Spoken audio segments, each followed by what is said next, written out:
Hello, happy thinkers. It's Melissa here with episode number 20. We made it to 20.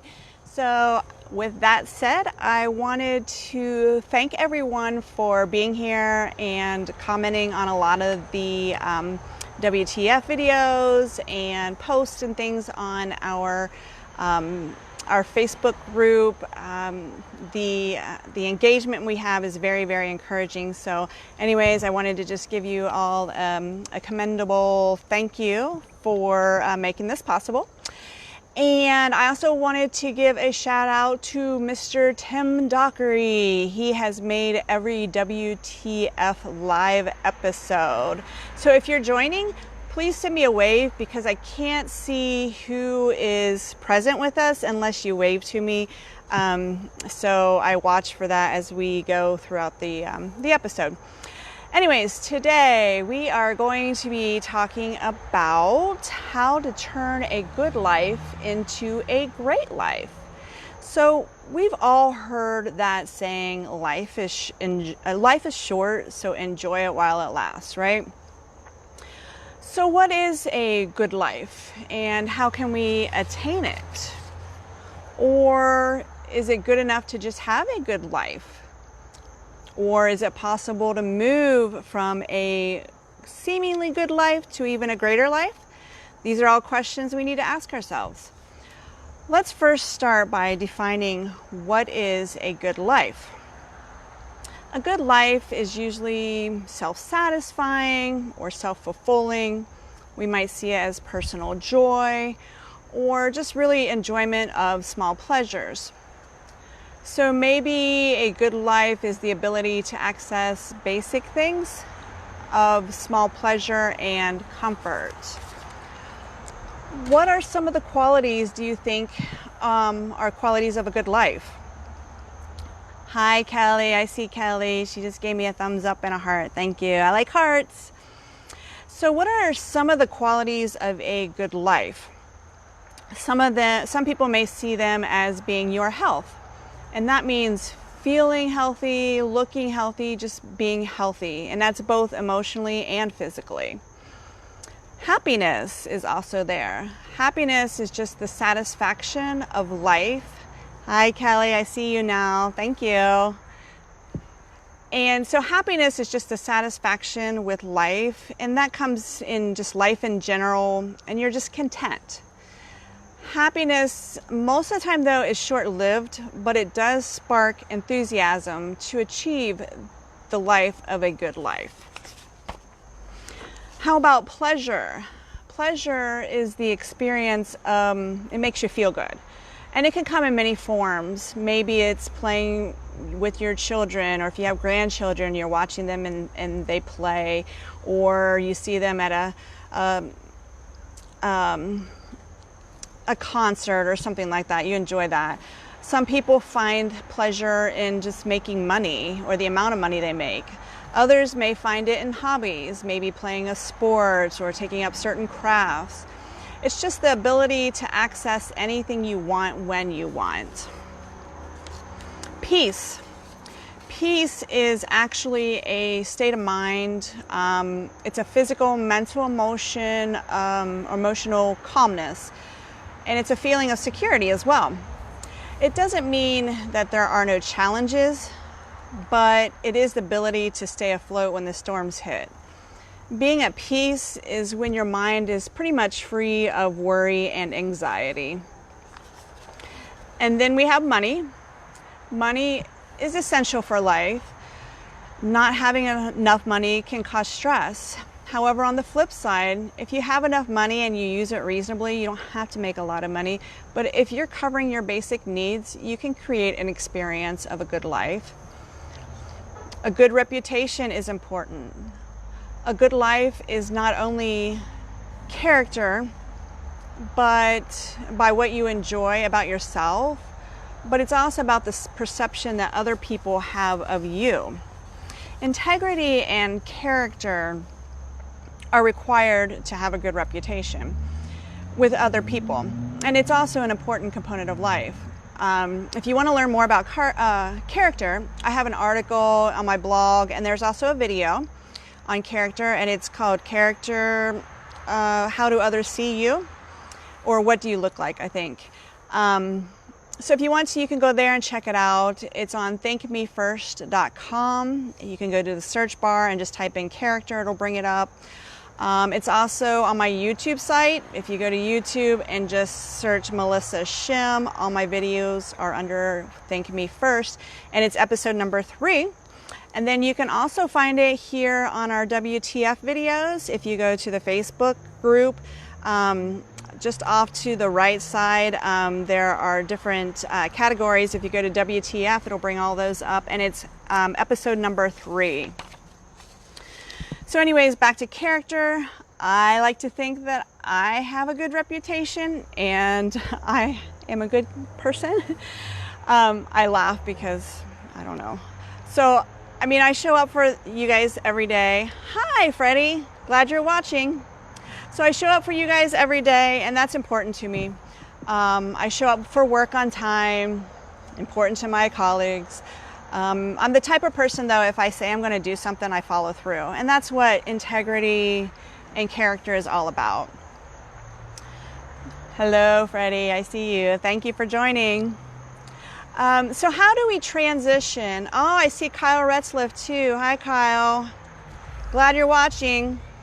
So how do we transition from this good life to a greater life, if you think it's possible?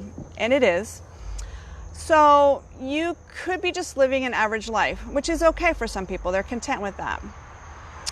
Because unless you continue to grow, though, the things you cherish could easily slip out of your hands. And it can easily slip out of your hands if you don't grow. What I mean by that is, I'll just take myself for an example. I have my own online business. I've been doing it for about 1.5 years. But, you know, I'm doing it because I want a better life. And it's actually work that I enjoy. So that's a big part of it as well. But with that comes a lot of learning. I've had to learn a lot of tech, web design, learn about all the social platforms, marketing, emails, I mean, the whole gamut. Landing pages, you name it, I'm learning about it. For you, I think it was a couple of weeks ago, I asked all of you if you could do something that you haven't done, what would you do? And some of the answers were like rock climbing or starting a nonprofit, perhaps opening your own restaurant. And, you know, these things all take learning too. It's not just something you get up and go and you do. So that's part of our growth. To turn a good life into a great life, you have to look beyond your personal pleasure or convenience, right? So I'm going to give you a few ways you can do that. Number 1, you do have to be committed to growth. Never, ever be complacent with any level of success that you may achieve. And I say this because sometimes success can interfere with growth, especially after you've already achieved that success. Here's a quote that I wanted to share with you. I like this one. It's from Miles Monroe. And he states, "The greatest enemy of progress is your last success. You could become so proud of what you've already accomplished that you stop moving ahead to what you can still accomplish." An example. Let's say I accomplished a mini goal of losing 20 pounds by fasting, but I could benefit to lose more. But I chose to stop there. That's not the greatest thing. I mean, yes, it's a wonderful achievement. I get that. But there could be more. My mindset personally is if I lost 20 pounds by fasting, I guess I would be thinking in the back of my head, dang, if I put exercise with that, how much more could I lose? So that's just an example. Number 2 would be discover your passion. How many people here know what their passion is? Some people don't know what their passion is, and that's okay. You'll trip on it someday. So Freddie's asking if I have a disc golf course in my backyard. Thanks for noticing that instead of me, Freddie. But yes, I have 3 of them set up in my backyard. Come on over and play if you want. So number 2 is discover your passion. So my passion or your passion, it should represent a true desire of who you are or what you're wired to do. And again, some people don't even know what their passion could be at this time. But it's important to try and discover your passion, because I say that because your greatest source of motivation is going to come from your passion. Number 3, find your purpose in life. Some people may struggle with that as well, and even question themselves as to what their purpose in life is. We measure life by its impact, and it's not just what we accomplish. So the focus of life is not only about pleasing ourselves, but it's about helping others too. So an example for, again, myself is, you guys are all here to listen to me speak, or you go to my blog to learn more about self-improvement. And that's one of my life purposes, or I feel is my life purpose, because I want to help others by using some of my not so pleasant experiences and some of my pleasant experiences to help you guys out. I know many people in this group also make a lot of major impacts on other people's lives too. Number 4 is to cultivate your personal discipline. So average people tend to revel in pleasure from like small successes, but then great people actually celebrate those wins, and then they move on to even greater accomplishments. What I'm saying here is it's okay to want to be average. It's no big deal. Thank you, Callie. Thank you for being here. I appreciate it. It gives me encouragement. I like the engagement. Thank you.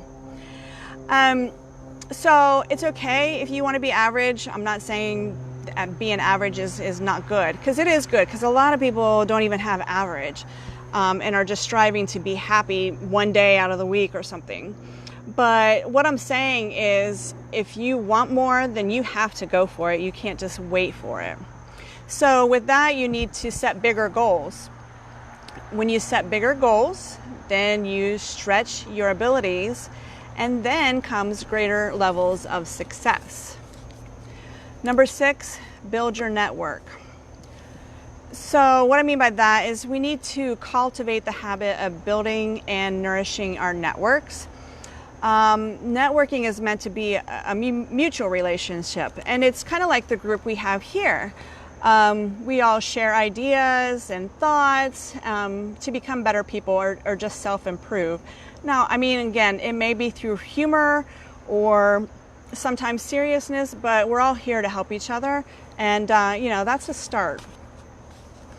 Number 7 is leverage tech, and this is the last one. So, but it's very important to use tech, because we can connect with the people all around the world. And that's what's kind of exciting about this group, is we have an international group here.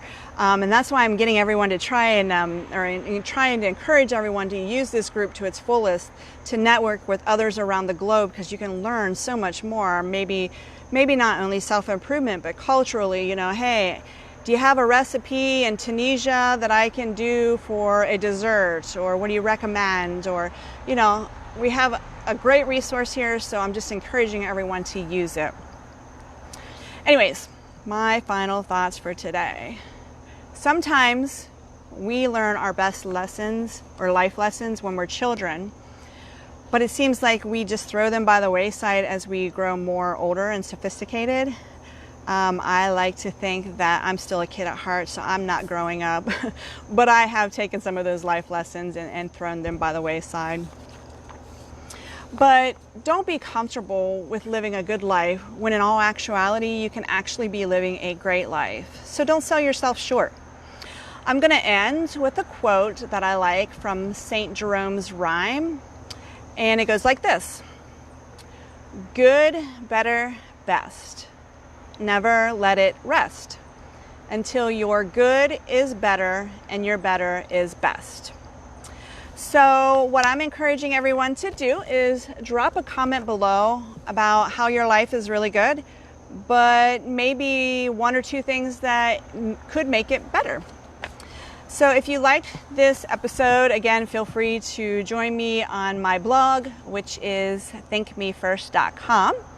Again, you can find me here in Facebook, and I'm also on Pinterest at pinterest.com/Missy Think Me First.